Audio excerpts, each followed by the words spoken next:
Muri benshi muri kumwe na televiziyo Isanganiro tubaramutse tubaha ikaze muri ano makuru agizwe n'ingingo nkuru zikurikira. Yarahagaritswe kandi ariko arabazwa n'umusirikare wo mu ikambi ya Mudubugu mu ntara ya Bubanza yarashe umuntu agakomereka kuwa gatatu w'inondwi muri ano makuru muja gukurikira General de Brigade Gaspard Baratuza n'umuvugizi w'urwego rwo kwivuna abansi mu Burundi. Gufungwa amezi atandatu hamwe kandi n'ihadabu y'umuriyoni w'amafaranga y'amarundi umwe nico gihano sentare nkuru y'igihugu mu Rumonge yaciriye kuri uyu wa gatanu abantu babiri mu baheruka gufatwa badandaza igitoro. Idonido ni muri ano makuru twongera kubaramutsa tubaha ikaze.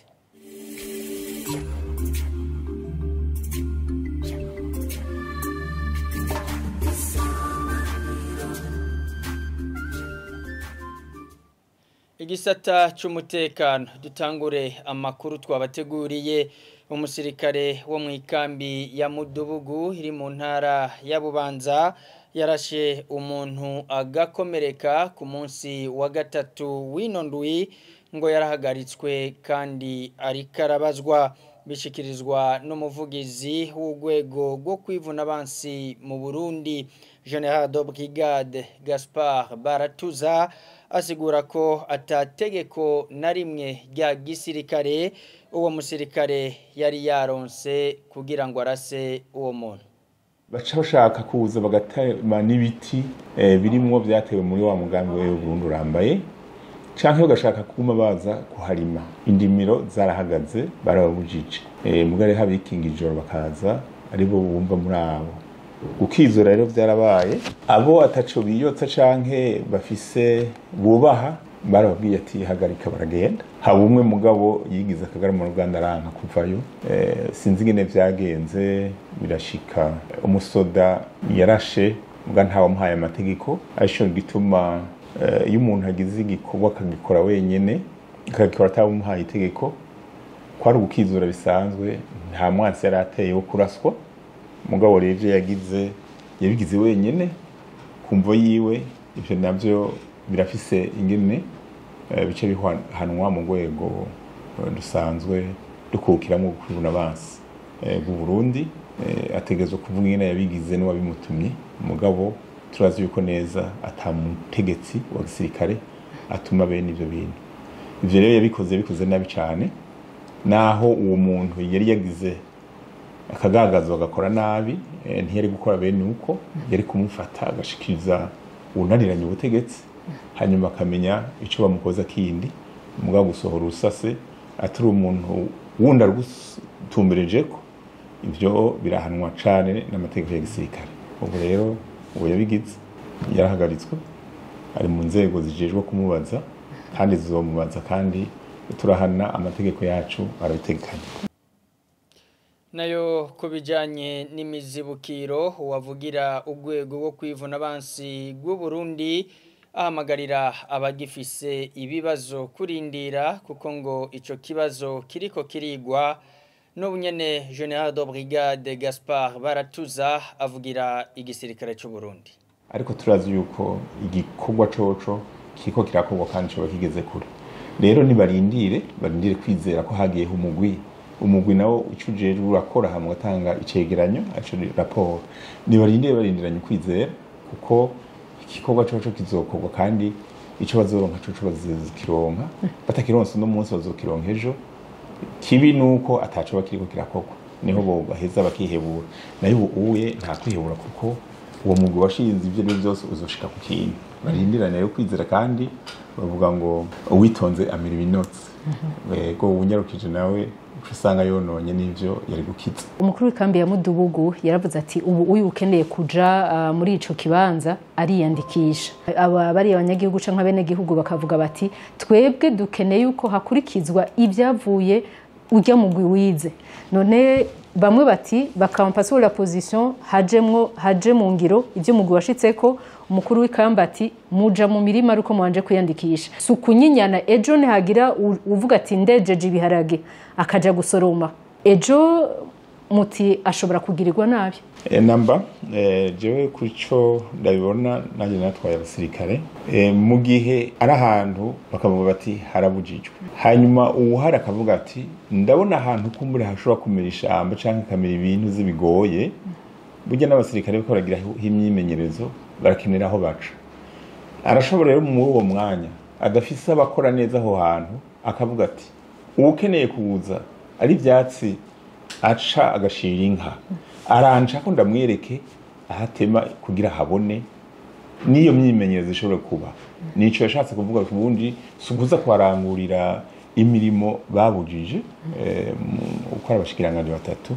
namba nagatahoye mukuru urongoye ico kirindiro ntavyo kubaho gukora niki mubwira abasirikare banyu kugira ngo ntihasubire kuba guhangana ico mbwira abasirikare saba ari ku mundubu gusa n'abari hose nuko iyo bari mu bikorwa bariko barakora ahantu babikorera abene igihugu canke abanyagihugu babikora neza uko bavyize uko babigisha mu nyigisho zamwe zitangwa iminsi yose mugabo ndusaba abasirikare gusa kuko ntibakorera hatagira abantu tukaja dusaba n'abene igihugu bakora n'abasoda canke begeye aho abasirikare bakorera yuko bumva yuko abasirikare ari abantu ari abana babo ari bene wabo basaza cyangwa bashiki babo bakabafasha hanyuma bakanabubahiriza mu bikorwa byabo ntibababone yuko umenga n'ibikoko kuko bari ngaho kugira ngo bakingire umutekano wabo bashobore kujya baryame bimbure batunge batunganirwe hanyuma abasirikare nabo babakingire nico barahiriye nico bigiye kuko bigura igihugu mbere bakitanga n'amaso yabo imbere yuko abandi bashikirwa General de Brigade Gaspard Baratuza yaganira na mugenzi wacu Mireille Kanyange mudutunge kwisanamu ya Mireille Kanyange bitakunze kwiboneka muri ino nkuru amakuru yacu tuyabandanirize mu gisata c'ubutungane sentare nkuru y'igihugu ya Rumonge ishashe mu rubanza rw'ikibiriraho yaraciriye ku mugoroba w'uyu wa gatanu igihano cyo gupfungwa amezi 6 hamwe kandi n'ihadabu y'umuriyoni w'amafaranga y'amarundi umwe babiri mu baheruka gufatwa badandaza igitoro bakaba bagiriwe n'icaha cyo gufasha guhungabanya ubutunzi bw'igihugu ugira gatatu avukana mbere nabanyene ico gitoro bahunze we akaba yarejejwe kuri ico caha yakurikiranwa ko nankana Jean Pierre Misago intahe y'icesi ishashe abari bafashwe baburanye bahakana ko badandaza igitoro c'amagendo abakozi babiri babene igitoro bavuga ko ahubwo batanga igitoro babanje kuvanga n'amavuta y'imoteri ku bwato 17 buroba bavuze ko shebuja afise ko rero byumvikana ko ico gitoro kirenza amaritiri 2,000 ya essence bafatanywe ari ico kuroba amazutu arenga amaritiro 500 bafatanywe nayo arayakoreshwa n'imoteri itanga umuriro ku mabeteri akoreshwa mu kwatsa amatara bariko bararoba ariko ntibashoboye gusigura imvo yatumye gushika kuri uyu wa gatanu bashebuja bataje kubakura kwicaha waserukiye parke ya Rumonge we yabagirije ko bafatikanya na bene igitoro batunzwe nayo bameze guhungabanya ubutunzi bw'igihugu mu kuzimba abanyagihugu bagurishije ibido y'ilitiro 20 za essence ibihumbi 220 mu marundi kw'ipompo iyo bido nyene igugwa amafaranga y'amarundi ibihumbi 80,500 mu kwimurira igituro c'igitoro mu mihana ataruhusha babifitiye yerekanye ko aho ico gitoro cafatiwe kitaba kivanze n'amavuta y'imoteri ngo citwe ico kuroba, ahubwo ko n'imiduga n'amapikipiki bihanywera igitoro, bamwe mbere bakanagenda bagitwaye mu bibido nk'uko yavyerekanye ku mafoto yafashwe, amafoto na bene gufatwa batahakanye. Umuvukanyi wa bene igitoro nawe yari yafashwe yireguye avuga ko ivy'ubwo rudandaza ataca biziko, ko mbere na parike atacemezo ifise yo kwerekana cyo kumuhinyuza. Mu gusozera imburano, uwaserukiye parike ya Rumonge yasabye ko bahanwa hisunzwe ko batigeze bemera icaha. Inyuma y'umwiherero wa sentare, abakozi babiri ba bene ivyo bitoro vyafashwe bagiriye icyaha cyo gufasha guhungabanya ubutunzi bw'igihugu bahanishwa gufungwa amezi 6, gutanga ihadabu y'umuriyoni umwe. Umuvukanyi wa bene igitoro nawe arezwa. Igitoro naco cyafashwe cyo kimwe n'ivyo kirimwo n'ivyari gusa, sentare yashinze ko bigurishwa amafaranga akaja mu isandugu y'igihugu. Mu gihe bene igitoro bo atawura bakubita ijisho, parike yavuze ko babandanya kurondegwa, igihe cyose bazobonekera bakazoshengezwa mu butungane. Jean Pierre Misago urakenuye. Mu gisata cyo kumenyesha amakuru dusozera amakuru yacu, mbere ni muri rwarukurikirane rwo guha ijambo mwebwe bakunzi ba Radio Isanganiro. Ku myaka 22 iheze Radio Isanganiro isamirana. Isanganiro rero ngo irafasha mu iterambere ry'igihugu biciye cyane cyane mu biganiro ishikiriza abanyagihugu, bigatuma rero ibikorwa by'inzego zitandukanye bishikira ababikorerwa.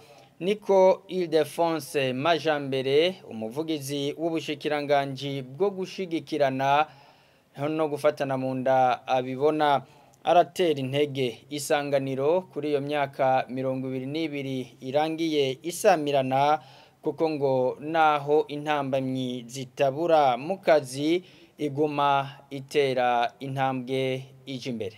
Imyaka 22 si mike, n'umuntu yavutse ariko ariyumvira gushinga urugo canke yararushinze. Byumvikana rero ko radio televiziyo Isanganiro nayo nyene igeze ku ntambwe ishimishije. Radio televiziyo Isanganiro turayikurikirana cyane cyane, tugashima ko yajanye n'iterambere ririho muri no minsi. Uno munsi naho buri kuragenda urashobora kugurura telefone ugaca kuri Facebook ukayiraba, ukaca ku makonte Twitter ukaraba ibyo babashizeho. Niryo terambere tugezemwo. Turashima rero ko yagiye irajana n'ibihe. Hanyuma kandi turashima yuko irashika no ku mitumba yose yo mu gihugu, no kuvuga yaba makuru byaba ibiganiro, abene gihugu baravyumviriza. Musanzwe muzi ko natwe nk'ubushikiranganje abene gihugu, igihugu catujeje abene gihugu bashika mu mitumba, bisigura ngo ari ubutumwa buciye ngaha, ari ubwo gukinga gateka kazina muntu, ari ubwo guteza imbere umukenyezi, ari ubwo gushigikirana mu kibano, muba muterereye umuganda ku bikorwa biba byarahawe ubushikiranganje. Turanezerewe rero yuko muri ko muramara imyaka 22 muri ku kivi, naho tuzi ko intambamye zitabuze, ariko mwashoboye kuzirengera mugakora. Tukabipfuriza yuko mubandanya mutera muje imbere, muha cyane cyane ijambo abene gihugu, kandi mushimikira ku mbona kazoza y'igihugu cifashe. Mwaka wa 2040 igihugu giteye imbere, mwaka wa 2060. Isabukuru rero y'imyaka 22 irangiye Radio Isanganiro isamirana ku butaka bw'u Burundi, hakaba ari kuri uyu wa mbere igenekerezo rya 18 Munyonyo 2024. Anyo duce dusozerera amakuru twari twabateguriye, mwakoze kuba mwayakurikiye, muandanye mukurikira ibiganiro vya televiziyo Isanganiro.